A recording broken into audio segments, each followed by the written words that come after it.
Check. Hi friends, today we're going to talk about reminders. Single reminders, recurring reminders, single reminders that recur. You'll see what I mean in a second. I'm a fellow with ADHD who has a pretty heavy workload at this point. I have my personal life, I have a family, I'm a dad.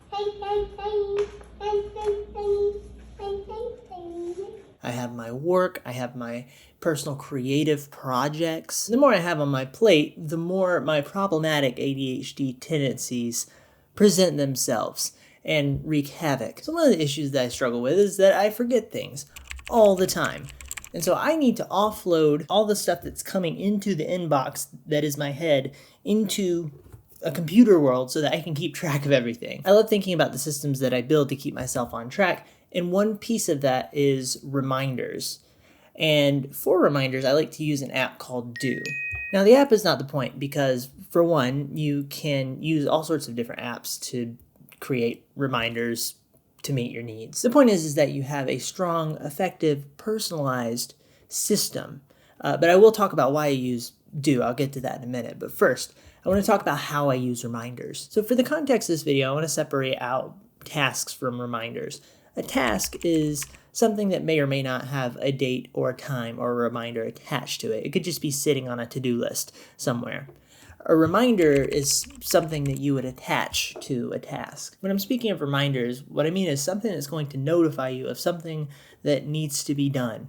It's a remember object. And what I've found that I need to be reminded about is not necessarily interesting, creative tasks, although sometimes I may need to. Oftentimes it's the logistics and it's the not so interesting things and it's the daily upkeep things that my mind will so easily forget because they're not so interesting. Perhaps they're not particularly challenging or novel or urgent, or it's something that I'm not filled with passion about. Trash is a fantastic example of this. Trash is notoriously the great enemy of the ADHD brain. Trash is not interesting, it's not novel, it's not generally urgent until it is. Like when the garbage truck is coming in the morning and I'm laying down in bed at 11 p.m. and my wife comes in and says, "Have you taken out the trash yet?" At that point, it's become urgent. And it's probably not challenging in a particularly exciting kind of way. It's a thing that needs to be done to keep the machine humming. And that's good. We want to keep the machine humming. That's why we do these things. But they can fall by the wayside. So I have a recurring reminder to take the trash out. And that keeps my life from devolving into utter chaos. Do is one of these apps that doesn't try to do everything. It tries to do a few things well. There are two major features. One is a list of timers that you can name, which is nice, but we won't be talking about that today. The other thing is a single list of reminders ordered by date. I don't think you can make a task in this list without attaching a reminder to it. So it's trying to do something specific. So in this sense, it's kind of a minimalistic app. You can create your reminder, tell it when you want to be reminded. You can tell it if you want it to be a recurring reminder, so something that happens in an interval. And then when the reminder comes, it will remind you about that thing repeatedly until you deal with it in some way or another. So it's going to encourage you to either complete it or snooze it. And this works really well for me. So everything doesn't go into this app, and this isn't my main to-do list app, but a lot of important things I need to remember go into this app, and it helps keep me on task so that my life doesn't devolve into utter chaos. Now, once again, you can use different apps and get a very similar result, but there's something so nice about a well-made, simple solution to a problem. So I found that good examples of candidates for this type of reminder would be things like go to bed, prep for a meeting, check a document, fill out a document, something that I'm supposed to remember to do that I might forget to do because I'm caught up in my other often, creative stuff. Take a shower, take out the trash again, spend time with family. That's something I need to have discipline to do. Remember to call somebody, remember to check in on somebody. I'm a Christian, so I pray, so remember to pray for somebody. All sorts of things, but often it's things that could easily slip through the cracks of life. The cracks of life. Now I want to mention pricing because Do's pricing has the potential of being a sticking point for some people, and it might cause them to avoid using Do as a solution altogether, which is totally fine. But I just wanted to talk about that for a second. So this is the way Do works. If you want to get it on Mac, it's $15. If you want to get it on iOS, it is $8. up front. Then on the Mac side, it has a $10 yearly upgrade pass. And on the iOS side, it has a $5 yearly upgrade pass. Now you don't have to subscribe to this update pass, and if you don't, you still own the apps. The upgrade pass is designed, it's a means for you to get new features from the developer. I think this is a pretty interesting and clever pricing structure, and it's a nice hybrid way to do pricing for apps. A lot of apps are subscription based, a lot of apps are pay it up front. Another example of a fantastic pay it up front app is Things. This is the pricing for Things.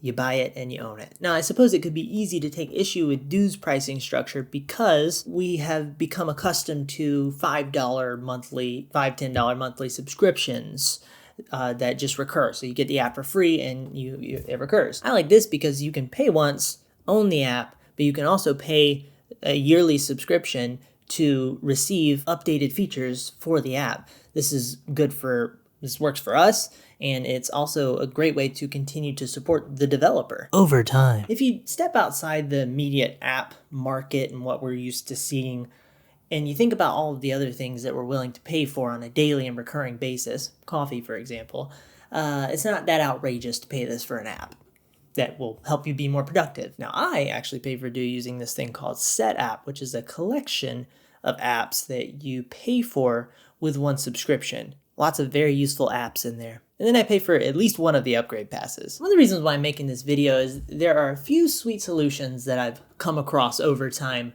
that are sweet because they consistently help me be productive and stay on top of things and be reliable as a person. So this system of being willing to liberally, and I can do better, by the way. This isn't just like this ultra refined power system that I have going on.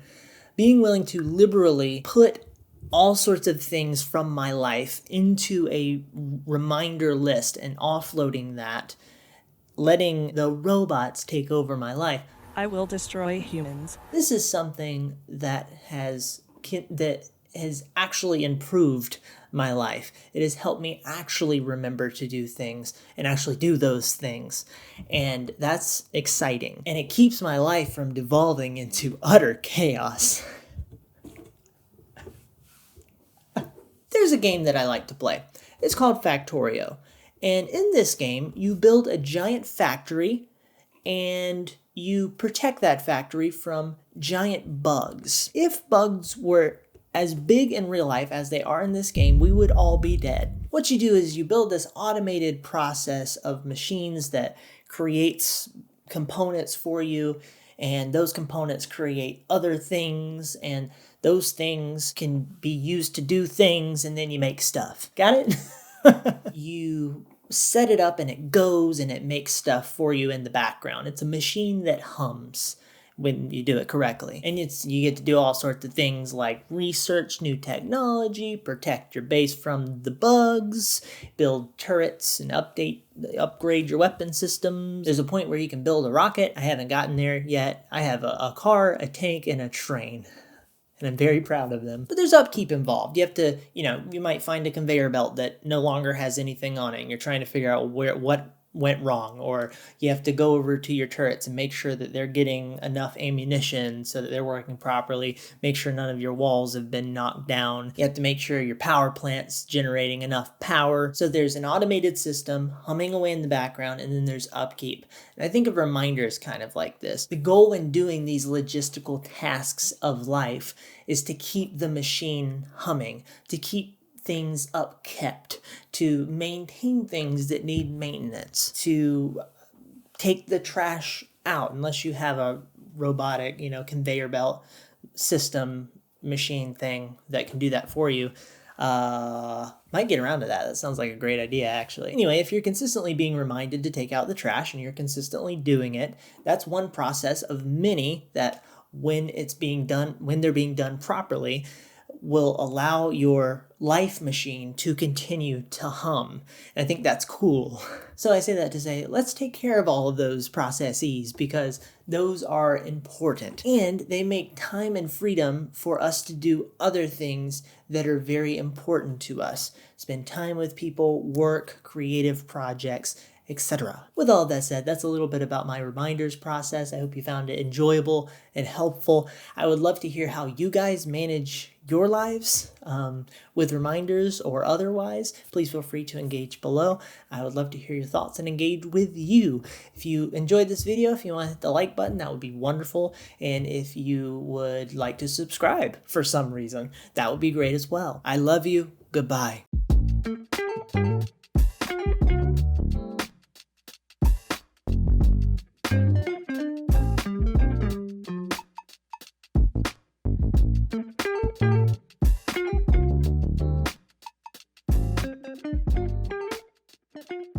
Utter chaos.